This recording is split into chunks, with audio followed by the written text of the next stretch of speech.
Here comes a new challenger! What's up guys, my name is Elden. Welcome back to another KOH video. In today's KOH video, we are going over Suzaku, the Fire Attack Assassin. As I'm recording this, I don't know why I said assassin. It's assassin. English is only my first language, so forgive me about that. That I was saving for. If you haven't seen that video, that will be linked in the top right. Also, don't forget to check me out over on Twitch. I will be streaming there randomly, so go give me a follow. And also, don't forget to join our Discord. If you have any questions about Kingdom of Heroes or just want to chat with us, we have a Discord that will be linked down below. Alright, let's jump right into the video. Suzaku, head of the masked owls of Yamato across the far east sea. Suzaku infiltrated the Kingdom of Avalon to find a way to stabilize the warring Yamato. He lived a life of an assassin, performing his first murder before the age of 10. As a result, he has the eerily dry and insensitive tone of speech and personality. He closed off his thoughts and emotions in order to focus on his mission. Yet, at times, a sad expression comes over his face. Emotions and memories only get in the way. Orders decide my fate. I will walk the path of hardship if it's to accomplish my mission. Suzaku's first skill, Sky Splitting Light, envelops your weapon with a fire to attack a target enemy. Successful hits have a 40% chance to inflict continuous damage on the target for 1 turn. Successful crit hits reduce the cooldown of special move Sky Splitting Blade by 1 turn. Now, if you do increase all of his skills for this first skill, increased damage is going up by a total of 30%. And then the increased effect rate goes up by a total of 20%, making it a 60% chance to inflict continuous damage on a target for 1 turn. His first skill is pretty good because it does give you dots, it does give you overall damage too. It is going to be, of course, affected by crit, so if you do want to have higher crit, so you could do proc and lower those cooldowns for the special skill, Sky Splitting Blade, then you want to have high crit, and high crit, you usually want to have high crit damage. So this skill has potential to do a lot and work for you in the betterment of like bursting someone down in the future. His second skill, Fire Torrent, throws concealed fury weapons at enemies within a target area to attack. Successful hits have a 30% chance to inflict the following debuffs for 1 turns: block HP recovery and speed reduction. This skill is a cooldown with 4 turns. Now, if you do actually work on the skill and feed it skill fairies, the overall damage will increase by 15%, and the increased effective rate will increase by 15%. Also, you will also reduce a cooldown by 1 turn, making the cooldown 3 turns, and the effect duration is buffed for 1 turn, so the debuffs are actually 2 turns if you max out this skill. Now, the skill doesn't sound all that much, but that actually is increased to a better thing once you go into the hidden skills, but we will be going over that relatively soon. His third skill, special move, Sky Splitting Blade, attacks a target enemy with increased crit damage by 20%. Successful crit hits reduce the target's attack gauge by 40%. If you kill an enemy, all your cooldowns are reduced by 1 turn, with a cooldown of 5 turns. Now, if you actually skill this up, the cooldown will be reduced to 4 turns. The crit damage increase will actually be going up by 10%.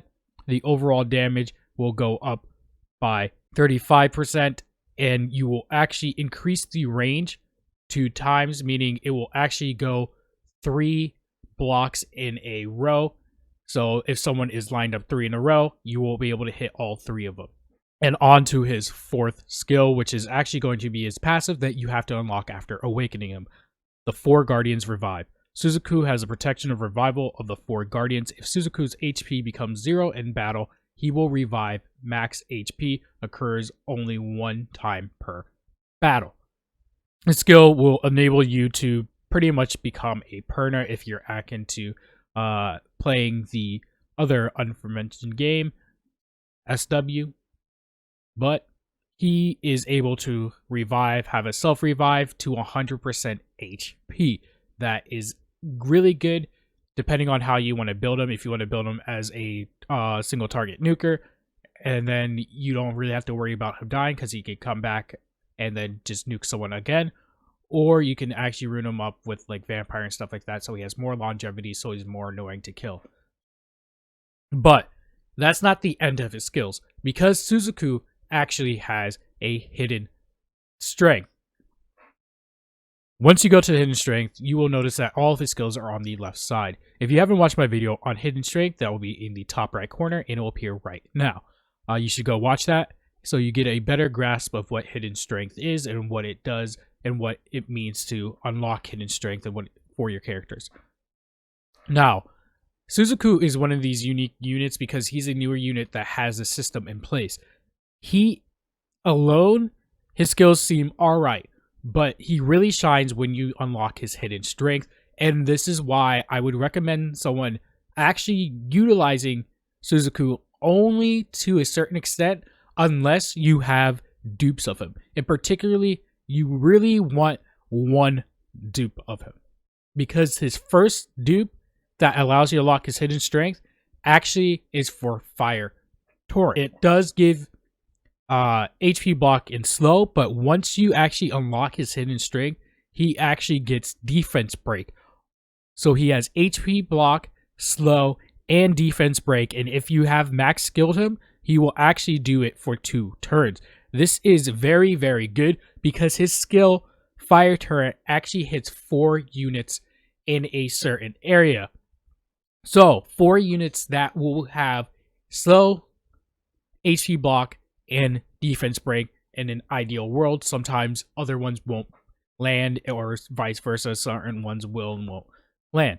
But yes, this is very, very good because it gives you that defense break. And if you have them runed correctly to be like a nuker and stuff like that, that defense break will come into play and allow you to nuke down those enemies that are getting in your way.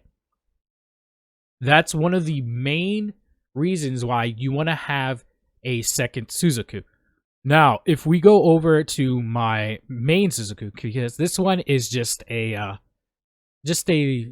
dupe. As you can see over on my main Suzaku, I have done quite a bit of the hidden strength and unlocked quite a bit. So I actually am going to be getting Sky Splitting move, and then of course next I just need one more, which I'll get from the one more Suzaku, which I'll get from the selector that is for the current event quests. But I digress. You do want to actually unlock a lot of his extra things because it gives him extra base stats and makes him a little bit more stronger and tankier. Just overall a better unit.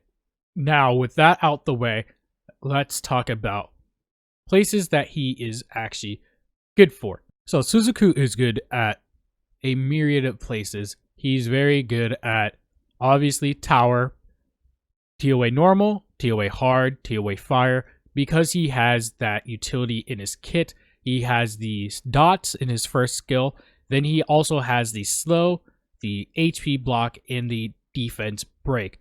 All of which can be landed on boss units when it comes to tower or boss units in general, because it's not a crowd control type skill. He's also really good in arena. He's good in arena because, again, he has all those skills and he has the revivability to come back and do more damage to an offensive team. Depending on how you build him, it can go either way. You can make him more tanky so he doesn't die as quickly and just use him as utility, or you could do him more of an attacker and have him nuke down certain units with that utility in hand. He's actually really good for Aguilos also. Aguilos because, again, he has that utility, he has them dots, and he can take a hit of the highest blast, and if he happens to die, he could just come back again and continue to do damage on the boss of Aguilos. So he is actually very, very good over there also. Now, I do want to go over how I would personally rune my Suzaku and what I am doing for my Suzaku as of right now. So my Suzaku actually has interesting stats at the moment, as you can see right now. He is not on a certain set at the moment. what I am gearing my Suzaku for and why I've been farming Agilos is obviously for these explosion runes. I want to put them on Explosion, Havoc. Havoc because of the crit rate increase, Explosion because of the crit damage. I have been working and farming to get said runes so he will be even stronger in the future because a lot of his skills are based upon critting and doing extra damage and then actually increasing his crit damage. So the higher the crit damage he has, the better for me, and the higher crit rate, obviously, the more chances of him lowering his cooldown and doing that crit damage that's additive to his overall attack. Now, you can also build him as a vampire unit, so he has more longevity. Of course, again, you want more crit rate and crit damage, so I would recommend crit damage, speed, and attack on this unit. Obviously, with crit rate, crit damage, speed, and attack substats, or if you can't obtain them, you can have HP and some defense substats, but you do still want to have the crit rate and crit damage on the runes that you can obtain them on.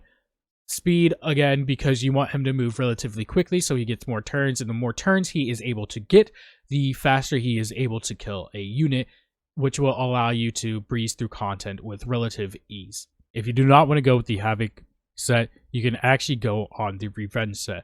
So in case he does get attacked, he has a chance to revenge, doing extra damage. I would only put him on this set really if you have Vampire, to be completely honest, and it will be a lot harder to obtain that high crit rate. But it is a viable set, so when he is attacked, he gains HP back because of the revenge, and then he puts a dot on them at the same time. Also, he will be harder to kill because, again, he's gaining that HP, and then he revives and does it all over again, making him more of an annoying character to face off at. Overall, I think he is a really good unit, but he does need to have those dupes to be able to boost his skills up even further. Again, I would use them in all of those places, and I have been using them in all of those places. And once I finish actually getting all the runes on him, I will be doing a showcase video showing off exactly what I mean and actually putting my theory to the test, even though I've been already doing that as of now without having the full set. But I just want to show him at his best capabilities to a certain extent, because you could always increase them and build them differently to make them do different things. Overall, he is a very, very good versatile unit, and I would recommend anyone trying to get him and then get a dupe of him if possible. Thank you guys for watching. Don't forget to like, comment, subscribe. Don't forget to follow me over on Twitch, twitch.tv/EldenDraws, where I go live and play random games randomly. Sometimes it's this game. You never know when I'll go live, so just give me a follow over there so you get a notification. Also, don't forget to check out all my social media. You'll see this cute animation going across the screen right now. Don't forget to check out my art channel where I made that. That will be linked on the top right. Once again, thank you guys for watching, and I will see you later. Peace. Bye-bye.